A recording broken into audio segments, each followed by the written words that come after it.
जैसे आप भागवत जी की कथा सुन रहे हैं, ये पूर्ण सफल औषधि है और ये 3 लोगों को लाभ पहुंचाती है, करने वाले को, कराने वाले को और सुनने वाले को, तीनों को लाभ। लेकिन आज लाभ नहीं मिल रहा है। मैं ये भी कह रहा हूं आज लाभ नहीं मिल रहा है। क्यों? आज लोग श्रद्धा से कम कथा करते हैं। अभी मेरे पास 2 मिनट पहले जालौन से फोन आया था, वो मुझे रास्ते चलते मिले और उन्होंने 3 दिन में 3 बार एक ही क्वेश्चन मुझसे किया।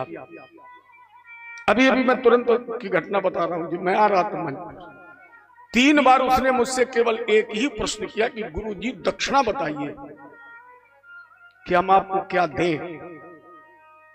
हमने उसको उत्तर दिया, हमने कहा पंडित जी, भागवत भगवान की कथा ज्ञान प्रकाश की वाणी से प्रकट होने वाली, विश्व में कोई ऐसा धनी पैदा नहीं हुआ है जो खरीद ले। और मुझे अभिमान नहीं इस बात का। आप लोग मुझे 30-35 साल से जानते हैं और क्षेत्र में कम से कम 50 कथाएं हुई है मेरी, 10-20 तो इसी गांव में हो गई। अच्छा, आप उन दुनिया से मत पूछिए, मास्टर साहब से पूछिए, मेरी दक्षिणा निश्चित है। अच्छा, आप क्या देंगे? कुछ नहीं दे सकते हो, देने वाला तो वो है। तो उसने कहा कि गुरुजी आप मुझे जीवन में पहले ऐसे व्यक्ति मिले, पहले जिसने ये कहा हो कि भागवत की कथा में हमारे आपके बीच में धन कहीं आड़े नहीं आएगा, क्योंकि मैंने अपने जीवन का लक्ष्य बनाया है प्यारे भागवत की कथा सुनो। अगर ज्यादा पैसा खर्च करना और ज्यादा अच्छी व्यवस्था करो और केवल भागवत जी की कथा सुनो, तो मैं ये भी प्रतिबंध नहीं लगाता हूं यजमान पर कि नहीं बहुत बड़ा टेंट लगा दो या बहुत वाद्य यंत्र, ये तो तुम्हारी नाम की व्यवस्था है। भैया पंडाल बहुत अच्छा बना था, उसमें बजाने वाले 20 लोग थे। ये आपके यश की व्यवस्था है। कहीं कहीं तो हमारे वादक लोग हमसे नाराज हो जाते कि गुरुजी पहले बुलाते हो फिर ये कहते, लेकिन मैं किसी का अनादर नहीं, ये अपना मेरा सिद्धांत है। आप कमरे में कथा सुने, आप आंगन में कथा सुने, आप पंडाल में कथा सुने, आप खेत में कथा सुने, आप खलिहान में कथा सुने, प्यारे जहां तुम्हारा मन कहे वहां केवल भगवान की कथा सुने। धन कहीं आड़े नहीं होना चाहिए,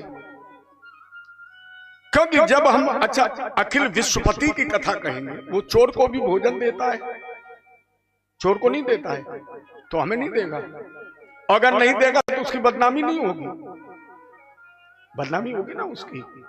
अगर हम उसके भरोसे हैं तो वो भी तो डरता है कि कहीं हमारे नाम में कुछ गड़बड़ न हो जाए।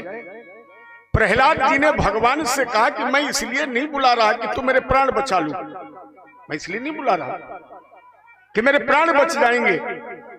भगवान ने कहा फिर क्यों बुला रहे हो?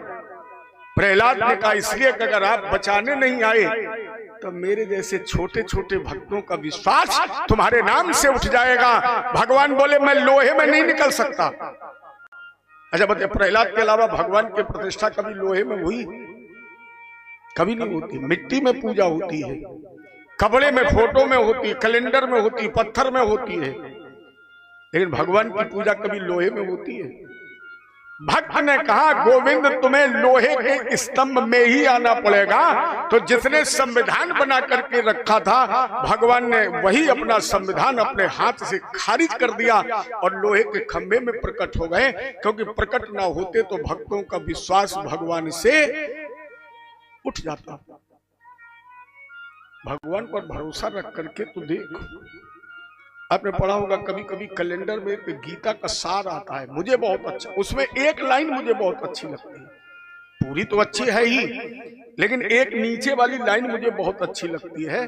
उसमें बड़ी लावणता है, उसमें बड़ी भक्त वत्सलता है, बड़ा प्रेम छलकता है। भगवान कहते हैं मैं हूं नाम ये लाइन मुझे अपने आप में बहुत अच्छी लगती है। कितने प्यार से भगवान कह रहे हैं मैं हूं ना, और जब मैं हूं तो तुझे कुछ करने की जरूरत है? कुछ नहीं करना है तुम्हें, केवल उसका चिंतन करना है और उसको चिंता करनी है। लेकिन हम आप बहुत पढ़े लिखे हैं ना, खूब पढ़े हो। का माने कबूतर, का माने कृष्ण तो पढ़े नहीं, गा माने गणेश तो पढ़े नहीं, गा माने गधा पढ़ते रहे तो गधा ही बन गए, गा माने गधा पढ़ते रहे, का माने कबूतर पढ़ते रहे। अरे गुरुओं में ये क्षमता है कि वो का माने कृष्ण पढ़ाते हैं, क्योंकि उन्हें वेतन नहीं चाहिए। जितने वेतन वाले हैं ये नहीं कह सकते का माने कृष्ण होता है। अगर इनने कह दे तो सवेरे सस्पेंड हो जाए, डीएम का आदेश हो गया जाओ। अरे भैया वेतन वाले तो हो ही जाओगे जब तनख्वाह मिलेगी। तन की ख्वारी हो जाएगी तो वेतन है, हो गई ख्वारी। अब तो जानबूझ करके सच नहीं बोल सकते हो, सच नहीं बोल सकते हो तुम जानबूझ करके भी, क्योंकि तुम्हें चाहिए वेतन। लेकिन जब गुरु ज्ञान देता था और ज्ञान देने के बाद शिष्य कहता था गुरु दक्षिणायाचार्य, गुरु फिर भी नहीं मांगता था। शिष्य कहता था गुरु जी गुरु दक्षिणा आचार्य, भगवान ने कहा है। और जब कृष्ण ने आचार्य दक्षिणा दी तो गुरु जी ने आशीर्वाद दे दिया गच्छतम स्वग्रहम वीरो कीर्तवा मस्तु पावन। जाओ कृष्ण, आज से तुम्हारी पावन कीर्ति का घर घर में गायन होगा।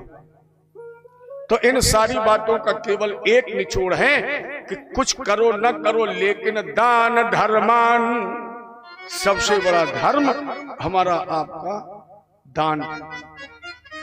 अच्छा, हमने आप लोगों से ही तो सुना है, लोग कहते हैं दान करे धन ना घटे, जो सहाय रघुवीर।